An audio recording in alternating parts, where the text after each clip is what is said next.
Wife! Do you know what the hell we're doing? Well, it's actually a Saturday. So sort of, yeah. But yeah, it's Saturday.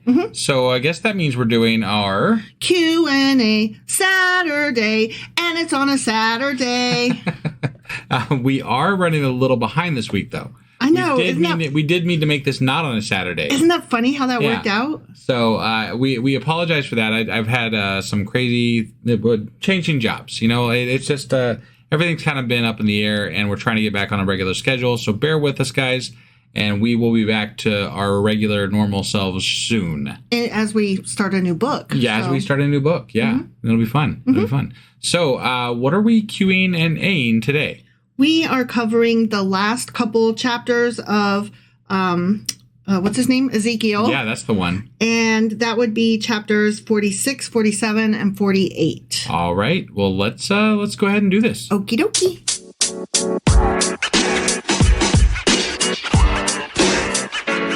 All right, so we're doing the Q&A first. Okay. For, again, chapters 46, 47, and 48. Okay. Except that 46 we didn't have any questions for because it was straight up instructions, the end. Right. Measurements. Right. Yeah. That's all it was. Yeah. Okay. And we were like, boring. So in chapter 47... Verse 1 says, the man brought me back to the entrance to the temple, and I saw water coming out from under the threshold of the temple toward the east, for the temple faced east. The water was coming from under the south side of the temple, south of the altar. Okay. So I just had some notes about that, less of a Q&A and more of just like an explanation of shit. Yeah, just to be clear, this is the bronze, golden, shining white, gleaming dude. Yes, okay. Yes. Just want to make sure that man. I had the right guy. Yeah. The man, who depends on what interpretation you are reading as to what color he is. Because this is obviously the word of God and can't be fallible in any way whatsoever. And can't be clear either. Yeah. So reaching the gate of the temple, Ezekiel saw waters spring under the threshold of that gate looking east, right? The waters ran west to east, falling into the brook Kidron and on from there to the Dead Sea. Okay. No such waters were ever in the temple. So Solomon had the sea made, which held water for the use of the entire temple. Okay. Yeah. Water supplied the sea via pipes, but a fountain producing abundance of water wasn't and couldn't be on top of such a hill.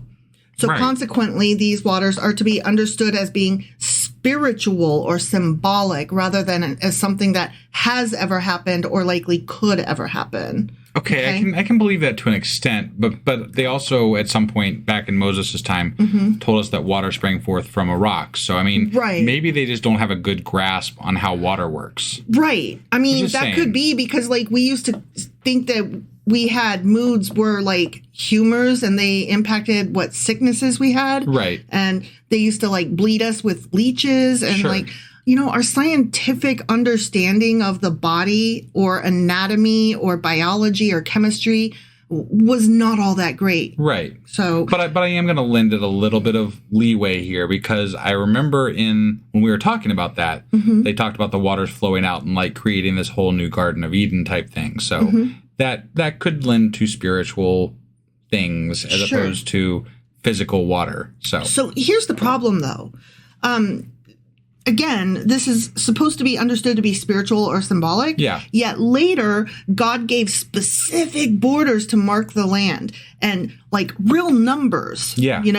And there will be real land that will be given to the real 12 tribes of Israel, suggesting that this was not, in fact, symbolic or spiritual land, but real land. Okay. So, it just kind of like argues with itself, right? And that could be argued as well because really the 12 tribes are a bit symbolic themselves because many of the tribes are lost by this point in time. Yes. So they don't even exist. And this is another one of these fever dreams that Ezekiel's having about something. So there's only so much. I don't know how much stock we can put in any of this, honestly. I'm going to put 0. Right. As for myself, Yeah. you can do a different percentage, but I'm going with 0. Right. So if the borders described by God were put upon a modern map, It would likely include all of Lebanon and a good portion of Syria, including Damascus. It would not include modern Jordan or Egypt and would not extend southward to modern Eilat. Don't know. Yeah. Only once in Israel's history did the political borders of Israel extend as far north as Lebo Hamath. And that was under David and under Jeroboam II in 2 Kings. Okay. All right. So what I'm hearing is that God was getting a little land grabby. Could be. Or that the person that wrote this thought he had an understanding of the politics and geography at the time and where it was likely to head, but actually, in fact, didn't. Sure. So yeah. That would be my guess. That could make some sense. Generally speaking, it is an area somewhat larger than the land Israel occupied in the Old Testament, which you and I kind of figured when we were like going sussing through this out. Well, yeah, because we started talking about it's going to it does butt up against Egypt right now, but it seemed bigger the way that was being described. Yeah. So, yeah. And in fact it is, because moving on into Ezekiel 48. Yeah. The land was apportioned from north to south in bands or layers. Like, we were really confused about how all these pieces fit together and why so-and-so got land here and there. And like, it didn't make any fucking sense. Right. When I say bands or layers, I'm talking about like, if you imagine a 7-layer dip, right? Yeah. You've got the beans on the bottom, then you've got the hamburger on top of that, and then you've got like whatever else you put in there, sour cream, whatever. Don't right? you think you should ask Dan how he feels to be referred to as beans? Well, he's actually at the top. Oh, he's the cheese. Oh, he's the cheese. Yeah. So, but we were thinking of just like different like circles and trying to picture how all this works. Yeah. In fact, it reads more, if you look up different maps. Yeah. It reads more as if there's a list. Right. Because remember we were like, why did they stop talking about these and all of a sudden just interrupt themselves to talk about the holy district? Temple, right, yeah. Because it falls in the middle of the list. Oh. So we've got like all of the northern things in a list, like banded across the land. And then in the middle of that, the temple area. Yes. Got it. And then it continues on under that with the rest of the list. And it's like if you took that list and then just sat it down on top of a map. Got it. So they are literally bands or layers of the dip. Okay. Right, yeah. So one notable difference is that there is no land occupied on the east side of the Jordan River, where the 3 Transjordan tribes, Reuben, Gad, and half of Manasseh, formerly had land. So that's not part of this listing. That's not part of this new area. I wondered about that at the time because I remember in the times of Moses, I remember them being listed together because they stopped early and then they went on. So that's interesting. Yeah. So they are put back together. They're all squished up, one on top of the other from north to south. But this is a whole new configuration, somewhat. Yes.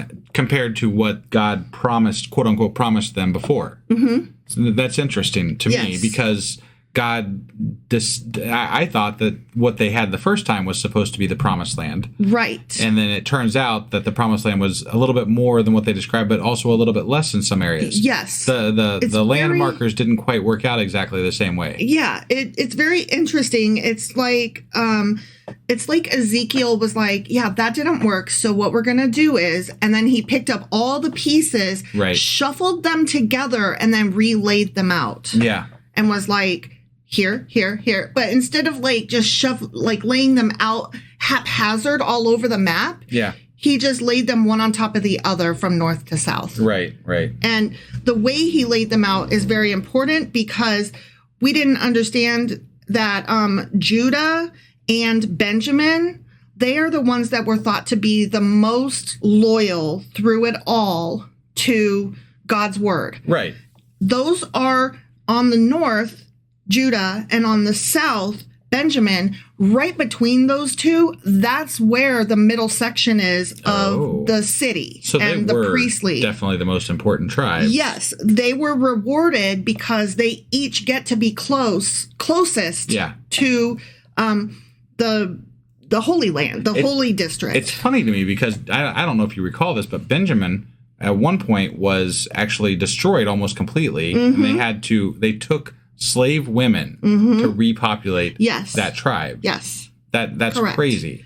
Yeah. And part of that was like, I think the fact that God helped destroy them, I think. I honestly don't remember, but I wouldn't doubt it. Right. I could be getting that one wrong, but I mean, it's funny that they now are such a prominent tribe in this whole Bible thing. So right, it is very interesting. Yeah. So I'm going to name them again, but this time, now that we have a little bit better understanding of how this lays out. So just imagine the Mediterranean, okay? And that is the western border for all of these people, okay? And I'm just going to name a list and just imagine them as the list next to the Mediterranean. Okay? Yeah. Northmost, we have Dan. Underneath that is Asher. Underneath that is Naphtali.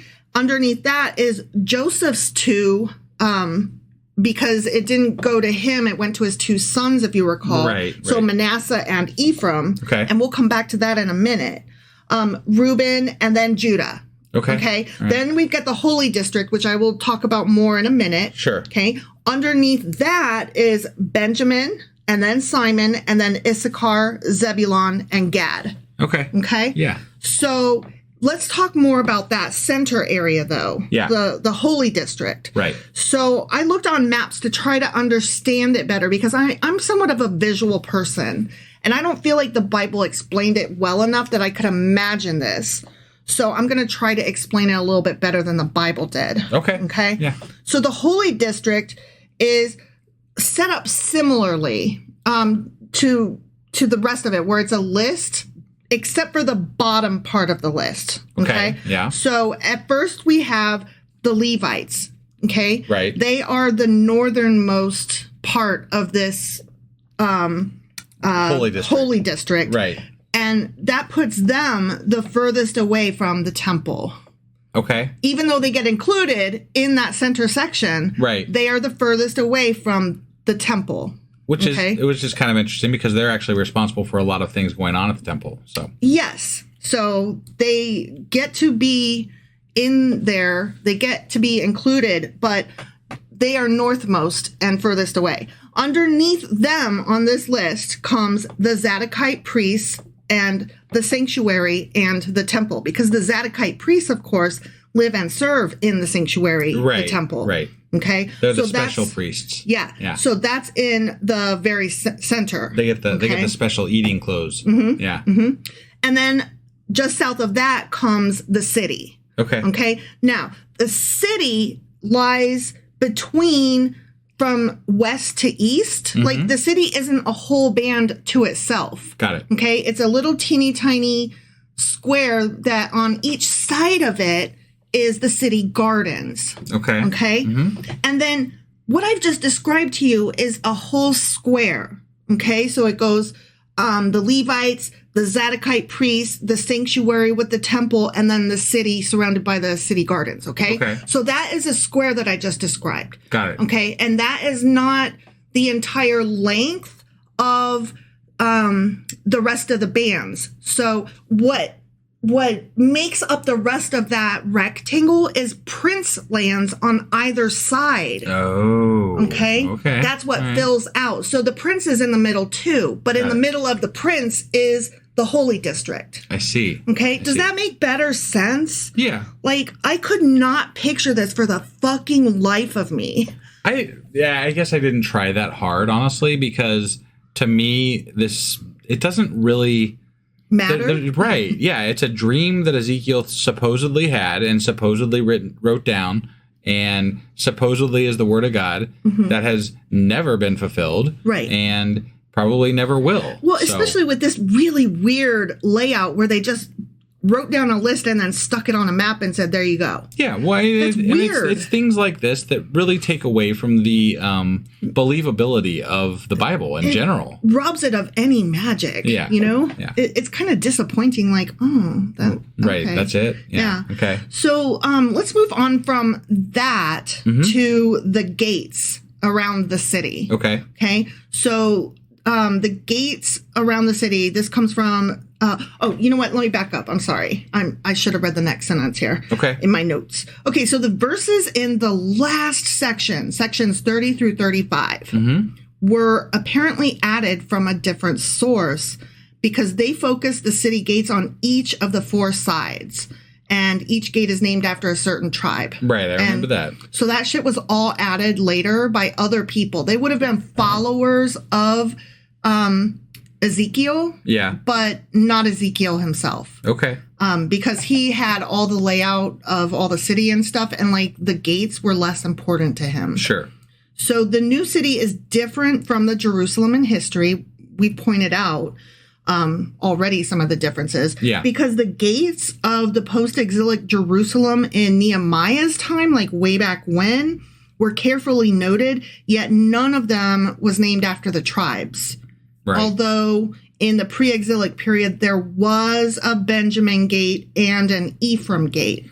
But both of those were on the north side, not the east side of the city. I feel like this inclusion in this section is more of a acknowledgement of, and like, here, we're giving you something. This is a thing. You're all going to be part of the holy district with your gate. Yes. You know? Yes. So. And that actually is kind of important, too, from what I'm about to say. Okay. Okay.